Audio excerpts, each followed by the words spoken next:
Hello viewers, स्वागत है आपका एक बार फिर हमारे इस चैनल पर और इससे एक नए वीडियो में। हेलो व्यूअर्स, स्वागत है आपका इस नवोदय विद्यालय सीरीज के पहले वीडियो में। आज के इस वीडियो में हम सीखेंगे कि नवोदय विद्यालय की प्रवेश परीक्षा कक्षा 6 के लिए पैटर्न क्या है, बुक्स किस तरह से होंगी और किस तरह के प्रश्न इस परीक्षा में आएंगे। आज के वीडियो में हम इस बात को जानेंगे। तो जैसा कि आप देख रहे हैं, यह पुस्तक है। इस तरह ही एक एंट्रेंस टेस्ट के लिए एक पुस्तक बाजार में उपलब्ध है। किसी भी प्रकाशन की आप ला सकते हैं, उससे कोई दिक्कत नहीं है। जो भी प्रकाशन हो, प्रकाशन सारे अच्छे होते हैं। मैं एक किसी पार्टिकुलर प्रकाशन के लिए इस वीडियो को नहीं बना रहा हूँ। बच्चे को, बच्चे के अभिभावक को जो प्रकाशन सही लगे उस प्रकाशन की हम लोग बुक ला सकते हैं। आप देख सकते हैं इस बुक में सबसे पहले विगत परीक्षाओं में पूछे गए प्रश्न, उनके पेपर ईयर वाइज दिए रहते हैं सारी पुस्तकों में, सारे प्रकाशन में। जो सबसे पहले पेपर दिए हुए होते हैं, इनको हमें अभी नहीं पढ़ना है। ये हमारी प्रैक्टिस में बाद में बहुत ही काम आते हैं। आगे की जो विषय सूची आप देख रहे हैं, इसमें सारे टॉपिक्स लिखे हुए हैं कि किस किस तरह के टॉपिक्स पूछे जाएंगे, किस तरह के क्वेश्चंस होंगे, किस आधार पर होंगे। मानसिक योग्यता परीक्षण सबसे पहले लिखा हुआ है।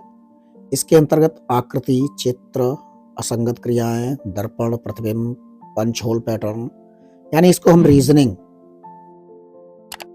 मानसिक परीक्षण के अंतर्गत रीजनिंग, इसमें आप देख सकते हैं इस तरह के क्वेश्चंस आते हैं। जैसे आकृति को पहचानना, स्थान को देख करके उसको पहचानना, उसके ऑप्शंस दिए रहते हैं। इस तरह से ये सारा पैटर्न होता है। उसके बाद दूसरे नंबर पर गणित की हम बात करें तो गणित में जो प्रश्न हैं वो इस तरह के होंगे। दशमलव संख्याएं और दशमलव संख्याओं की आधारभूत संक्रियाएं, मापन, व्यंजकों का सन्निकटन, औसत, लासा मासा, साधारण ब्याज, काम, दूरी, समय इत्यादि। उसके बाद अगर हम भाषा की बात करें तो भाषा में विलोम शब्द, पर्यायवाची शब्द और एक होता है अनुच्छेद।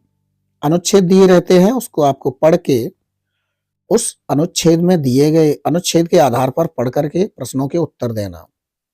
सारे प्रश्नों के उत्तर उसी में छिपे हुए होते हैं या उससे मिलते हुए होते हैं, जिनका अगर आपने सही से अवलोकन किया है, सही से पढ़े हैं, तो आप उनका जवाब दे सकते हैं। अब अगर हम इसकी बात करें कि कितने प्रश्न किस तरह से आएंगे, पिछले वर्षों में किस तरह से आए थे, तो हम आपको दिखा रहे हैं। एक चार्ट दिया हुआ है इसमें। 2022 में इससे संबंधित इतने प्रश्न आए, 21 में इतने आए, 20 में इतने आए।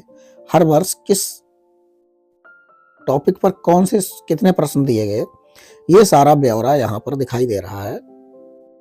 पंच होल पैटर्न पर 4 क्वेश्चन, स्थान दृश्य अवलोकन पर 4, छिपी हुई आकृति पे 4, इसी तरह से 20, 21, 22 में 4 4, 19 में भी 4 और 18 में, 17 में 5। इसी तरह अगर हम अंकगणितीय परीक्षण की बात करें तो उसमें भी संख्या एवं संख्या पद्धति का कितना क्वेश्चन आया, पूर्ण संख्याओं पर 4 आधारभूत संक्रियाएं, इस पर कितने क्वेश्चन आए, भिन्न पर कितने क्वेश्चन आए, गुणनखंड, गुणानुवाद इत्यादि पर कितने कितने प्रश्न आए, यह इस ट्रेंड एनालिसिस टॉपिक के अंतर्गत दिया गया है। कक्षा 6 की मैं बात कर रहा हूं क्योंकि यह कक्षा 6 प्रवेश परीक्षा है। कक्षा 9 का अलग सिस्टम होता है, उसकी अलग पैटर्न होता है और उसकी विशेषताएं अलग होती हैं। फिलहाल इस सीरीज में मैं कक्षा 6 के ही सिर्फ प्रश्नों पर बात करूंगा। 6 की ही यह सीरीज है और 6 में एंट्रेंस परीक्षा किस तरह से होती है, क्या होती है और उसके प्रश्न कैसे हल करने हैं, ये मैं बताऊंगा। इस टॉपिक पर मैंने एक वीडियो और बनाया है जिसमें मैंने आपको बताया है कि नवोदय विद्यालय किस तरह से होता है, क्या होता है। अगर आपने उस वीडियो को नहीं देखा है तो उसको देख लीजिएगा। वीडियो को लाइक करिएगा और कमेंट करिएगा यदि कहीं पर आपको कोई समस्या आ रही है।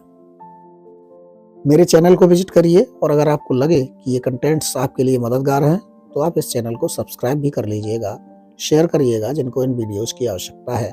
या आपको लगता है कि इनसे किसी की मदद हो सकती है। तो इस टॉपिक के अंतर्गत हम आपको बता रहे हैं। इसके बाद होता है प्रैक्टिस टेस्ट। इन संक्रियाओं के आने के बाद प्रैक्टिस टेस्ट भी दिए रहते हैं लास्ट में।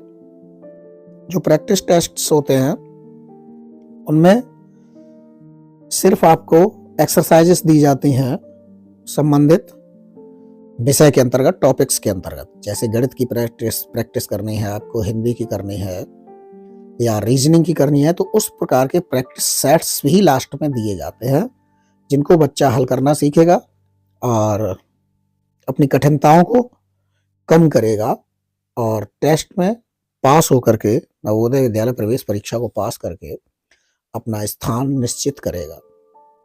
जब ये सारी चीजें आप कर लेंगे, बच्चा पढ़ लेगा सारी चीजों को, गणित, हिंदी और प्रैक्टिस टेस्ट्स भी कर लेगा, उसके बाद सबसे अंत में जो मैंने आपको बताया था कि पहले प्रश्न सेट्स जो दिए हैं, अनसॉल्व्ड क्वेश्चंस दिए गए हैं पिछले सालों के, उन क्वेश्चन पेपर्स को उठाना है।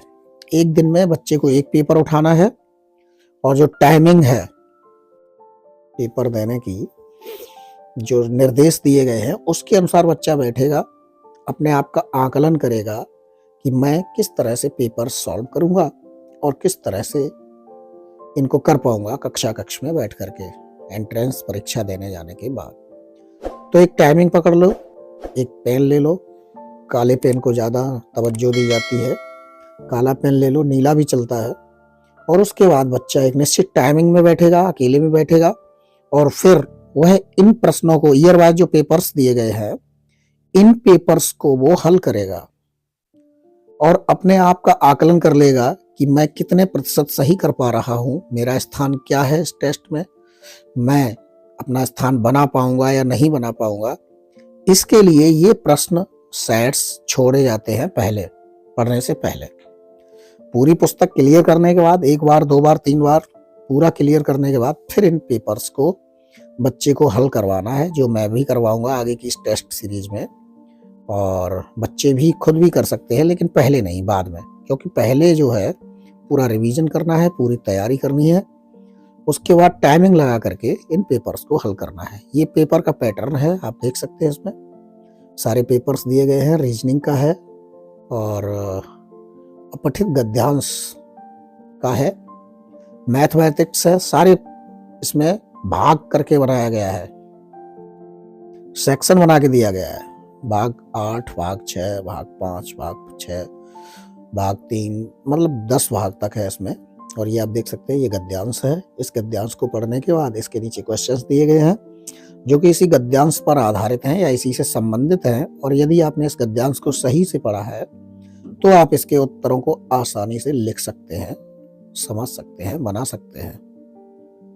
जब आप प्रश्नों को ध्यानपूर्वक पढ़ेंगे और उनका उत्तर सही सही देंगे तो आप इन प्रश्नों को हल कर पाएंगे और आप नवोदय विद्यालय में प्रवेश कर पाएंगे। कंपटीशन उतना टफ नहीं है, लेकिन तैयारी करने की पूरी बात होती है।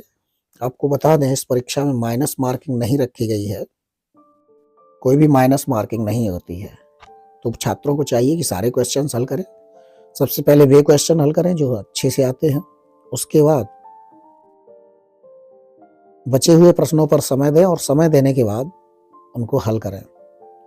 क्योंकि अगर आपने 10 आपको क्वेश्चन नहीं आते हैं और 10 आपने कर दिए, हो सकता है उसमें 2 या 3 सही हो जाए और आपके मार्क्स बढ़ जाएं। जितने ज़्यादा आपके मार्क्स होंगे उतने ही आपके चांसेस सेलेक्ट होने के ज़्यादा होंगे। इन पेपर्स के नीचे उत्तरमाला भी दी जाती है बाद में, उस उत्तरमाला से बच्चे को मिलान करना है और मिलान करने के बाद इसके सॉल्व्स भी दिए जाते हैं। सॉल्व करना बच्चे कैसे सीखें वो भी इसमें पीछे की तरफ दिया रहता है। वीडियो को पूरा देखने के लिए आपका धन्यवाद, आभार। चैनल को सब्सक्राइब कर लीजिएगा। मिलेंगे अगले वीडियो में, तब तक के लिए सभी को नमस्कार।